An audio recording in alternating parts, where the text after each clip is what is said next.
Dedilər yağış yağacaq. Ona görə tez bazar bir dənə yumşaq xəmir yoğurdum. Xəmiri çox nazik açmadım bu səfər. Orta qalınlıqda açdım.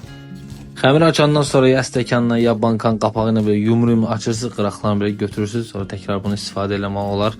İçliyin reseptin tam aydınlamasını verəcəm sizə orada açıqlamada. Baxıb hazırlayarsınız. Çox rahatdır bu arada. Bunu xəmiri içinə doldurandan sonra burada müxtəlif formalar vermək olur, naxışlar vermək olur. Prosta mənim barmaqlarım qalındı, mən naxışlar verə bilmədim. Bu arada ət yağlı deyilsə, sonda bükəndə ucuna bir bala yer boş qoyun ki, içinə su girsin, belə sulu bişsin. Yekunda alınan formalar biz bunlardan elədik, bir neçə formasını yoxladıq. Suya duz atıb qoyursunuz qaynamağa, tam qaynayan sonra atırsınız bişməyə.